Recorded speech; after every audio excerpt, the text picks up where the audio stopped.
We are very fortunate to have Professor Raimond Winslow giving the closing keynote. Professor Winslow is one of, or the founder of the field of computational medicine. He has had a distinguished career, and we are incredibly fortunate that he is now at the Roux Institute in Portland, Maine as the Director of Life Sciences and Medical Research. He's also a professor at Northeastern University. Ray will be giving the closing keynote, and among the many things that you should talk to Ray about afterwards are his expertise in areas outside of computational medicine, including fishing, kayaking, and hunting. So Ray, thank you very much for giving the closing keynote, and I turn the podium over to you. Yeah, I need that. Okay, folks, thank you so much for being here to the very end. My gift to you is that I've been mentally deleting slides. My timer is set to 20 minutes. It's 20 minutes or less. When this goes off, I'm off the stage. So there we go. I was born in Portland. I grew up in Portland, spent 35, 40 years away. I'm back in Portland now, and I'm so happy to be there. I can't tell you how wonderful it is. So come to the Roux and see the beautiful place that it is. My second slide had two quotes on it that I always give in talks. The first one is, medicine is becoming a computational discipline. Now, what the heck do I mean by that? I think many of you understand that, but what I mean is that I believe that caregivers, physicians, nurses, caregivers in general will always be at the tip of the spear delivering health care to their patients. But increasingly, models are going to be operating on patient data to make recommendations to those caregivers that help them make decisions. It's taken me a long time to figure this out. Usama's been saying this forever. This is the human in the loop idea. So there it is. And I use the word model, not AI. Model for a very particular reason. Models are playing a key role in guiding healthcare, and that includes models that are based on machine learning or AI-based. That includes models that are agent-based models, rule-based models. It includes dynamical systems models that are explicit representations of the mechanisms by which biological systems interact and function in both health and disease. I think models are necessary to understand biology and health and disease. It's too complex to understand with our mental models. We make mistakes, our intuition can be wrong. It's happened to me over and over and over again. Models are essential. Thank you. Thank you, folks. And so let's not lose sight of that there is more to this modeling domain than AI and machine learning, and there are very real examples of these other kinds of modeling approaches playing key roles in guiding healthcare. The other thing I like to say is the algorithm will become a valued and ubiquitous member of the healthcare team. All right, all that means is that I think the action is in translation these days. There's a universe of literature on retrospective analyses of data and the publication of those results, and they're very tantalizing and wonderful, and they make you think, oh boy, what's coming next? And you wait, and sometimes that, more often than not, that group doesn't translate into the clinic. And of course, there's a reason for this. It's really hard. There are many challenges. There are huge barriers to doing that. And so I'm going to show you one example of our translational efforts in the clinic. Now, at Roux, we work in 4 areas of applying AI to healthcare. They are diagnosis, prediction, treatment, and triage. I'm going to focus on prediction here. I'm going to give you 2 prediction examples and talk about them in depth.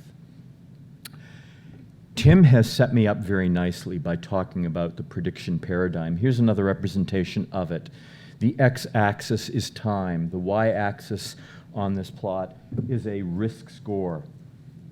Thought that was okay, now I figured it out. All right, so this is a probability of a particular adverse event occurring. We're sitting at time t, we're looking into the future. The risk score is the probability that that adverse event will happen at some future time. The risk score is this blue thing. The underlying idea behind a prediction is that if the adverse event is known to occur here, let's say the transition is a patient moves from sepsis to septic shock at this time, we're hypothesizing that there's a threshold that can be placed on this risk score that is computed as a function of data as it comes in over time. And if that risk score crosses the threshold, can we find a threshold such that our ability to predict that adverse event is sufficiently reliable to be clinically valuable? That's the prediction paradigm. And in this paradigm, this would be the early warning time, if the answer is yes, that is such a threshold. Okay, here's a real example of a risk score. This is a simple one. This is a logistic regression model of risk, a logistic function. This is a logistic function. The data are the vector X. Those are the various things that we're measuring in patients in this case. In this case, the prediction problem is, a given is, these are patients with sepsis. We want to predict those patients with sepsis who will transition to septic shock at some future time point. We want to do this so that we can give an advanced warning to caregivers to intervene and take steps to prevent that transition from happening. And so in logistic regression, this risk score is computed, as shown here. The variables that we're collecting from patients are simply weighted by these factors. Weighting factors beta. The betas are learned by maximizing a data likelihood function. And so the beauty of logistic regression, that there's closed form solutions to this. It's analytically sound. We can compute this risk score. We make a decision by searching for a threshold on the risk, and the risk is a function of the data and the learned parameters. And the hope is that we can find a threshold where we can make this advanced prediction reliably.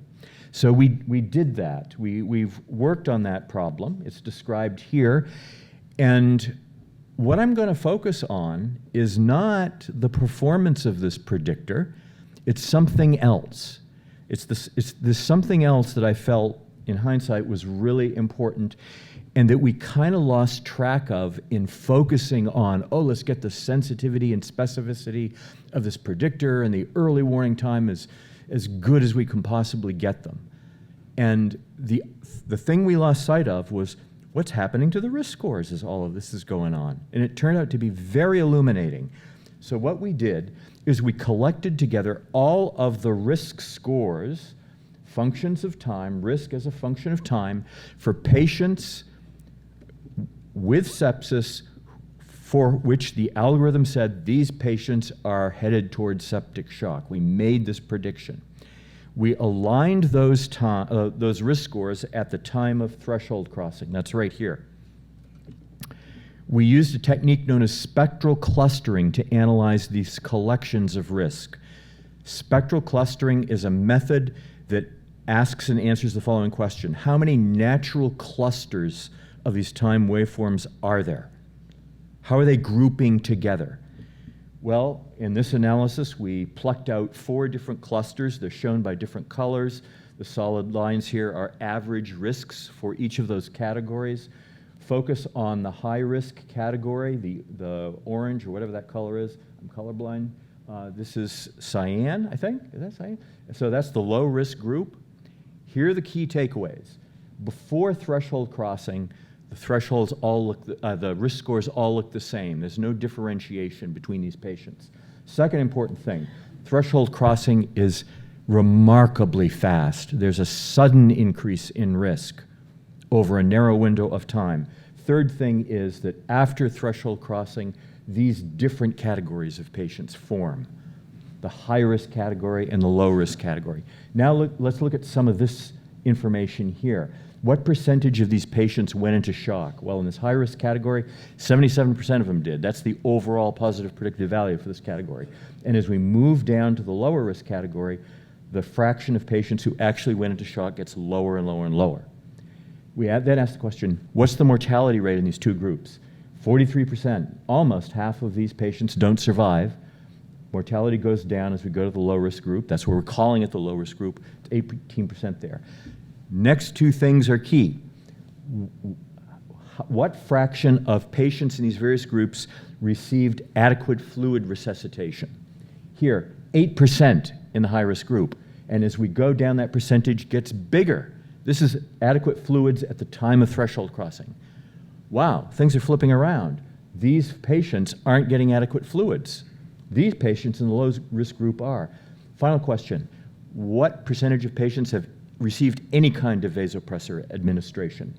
14% in the high risk group, half of the low risk group. What do I make of this? I make of this something that is known, that vasopressors and fluids are effective at treating septic shock. And the surprising thing is that despite the fact that you walk into an emergency room today and see signs on the wall that say, if you suspect sepsis, treat sepsis, these patients, one could argue, are not being adequately treated. They're not receiving adequate vasopressors. They're not adequately fluidized. And they are in the high-risk group. That's kind of surprising. All right.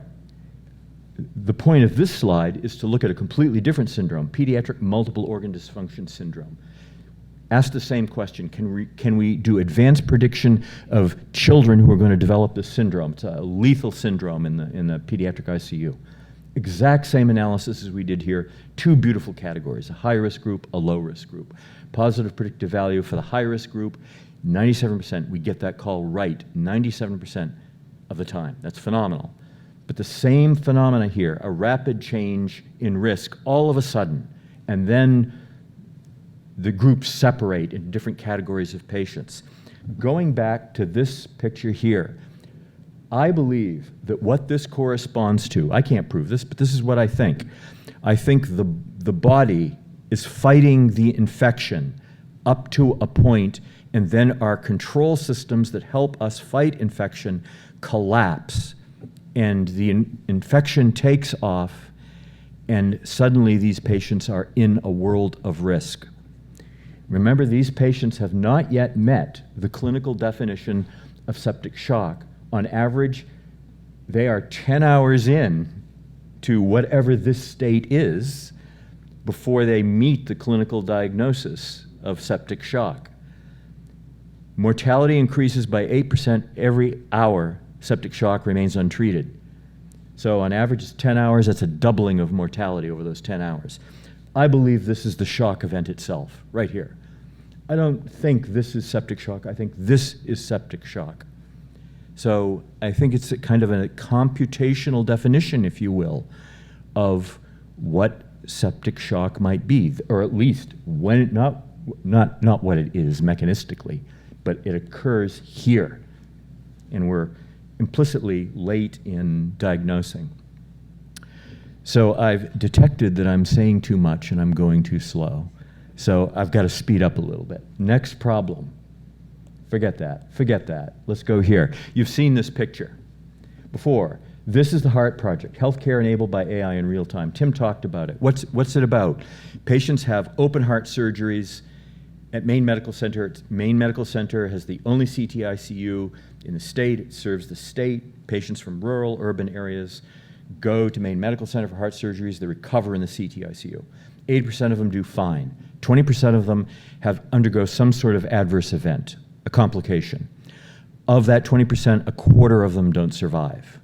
The goal of the HEART project, brought to us by Doug Sawyer and Bob Kramer at Maine Medical Center, is to identify patients who are heading for adverse events early and to intervene and tell caregivers so that they can help those patients and hopefully prevent loss of life and improve outcomes. How are we doing this? We're collecting very extensive data sets from these patients in real time. This one slide, this is 3 years of work to do this. It's in place now. This took us 3 years, even with Tim Ruchty's help, and I'll tell you what that help was in just a minute.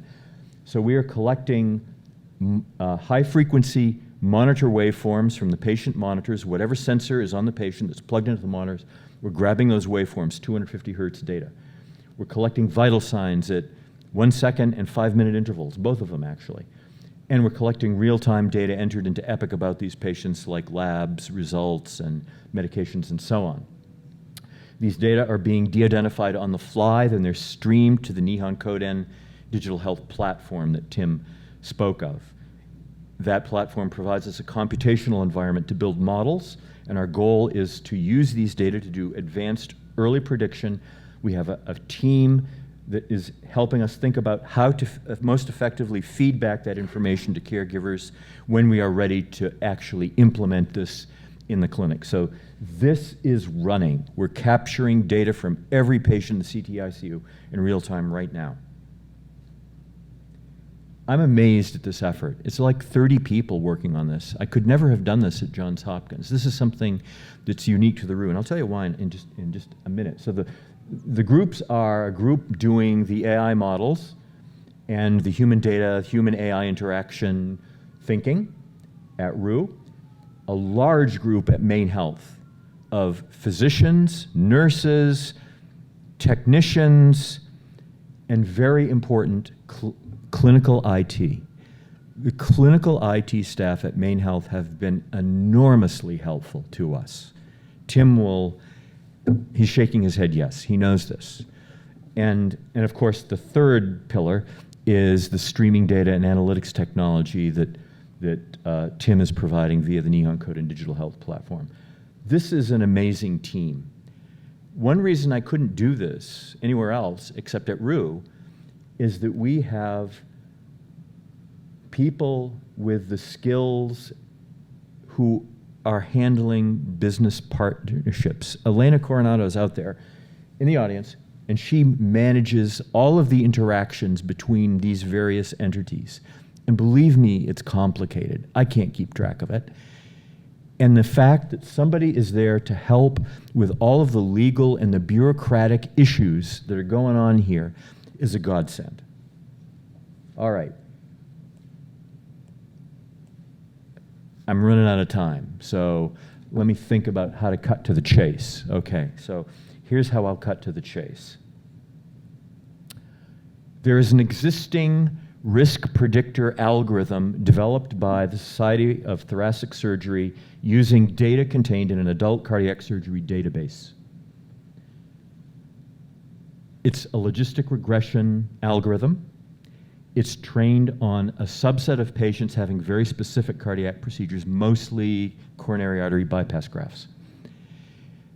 The effort is collecting a set of predefined variables selected by experts. The limitations of this, the model is not reproducible. Whatever the logistic regression model is, nobody knows except the people that built it. Many medical centers are submitting data on their patients where it's collected in this ACSD database, and it's analyzed using this risk predictor. Nobody knows the algorithm. It's never been published in full. It's not reproducible. That's number one. Number two, the STS ACSD data itself from many different centers across the country, you can't have it. You can contribute it to them, and you can get a risk score, but you can't have the data. Okay, this is strange. Further, the risk score is only available when the data are uploaded to this national registry. And how does it get uploaded? There's two highly trained technicians who review the patient record and extract the data elements that are thought to be important, and they upload them when they can. And maybe it's in time to guide patient care. Maybe the patient has already been discharged. So it's not real time, and it may or may not be usable. And further, the final point is, I think there's nothing sacred about these pre-selected variables. I'm not discounting the insights from physicians, but why not collect everything and understand, or as much as you can, and understand what might be kind of surprise pieces of information that are really valuable to prediction.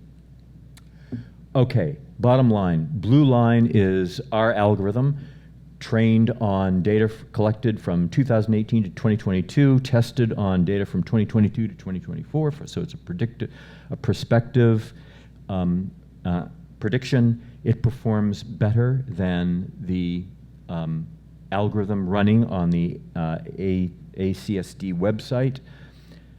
That is not really a big deal. Okay, so it's better. This fundamental problem with the data and how it's generated and uploaded and used. By the way, these data are being used to predict who will have an adverse event. And they aren't real-time data. They are the variables available at the time a patient is admitted to the CTICU, okay? So here's a switch that we've made. Forget the ACSD data. Let's look at all the EHR data that we can get our hands on for these patients. How do we do with that? And why? And of course, the reason we want it is that data are already available to us in real time. We have the platform in place to capture it. And if we could understand how to use that, then we don't need manual extraction of data. I said, okay, all righty, okay, all right. We do superbly well with EHR data, superbly well. I mean, look at these statistics. AUC 0.987, 0.964, 0.946, sensitivities up in the mid 90%. It's quite remarkable and very important because some of these data that are really driving the decision when we use the other manually extracted data sets are not in the EPIC EMR. They're derived by these expert technicians who are looking at the data sets.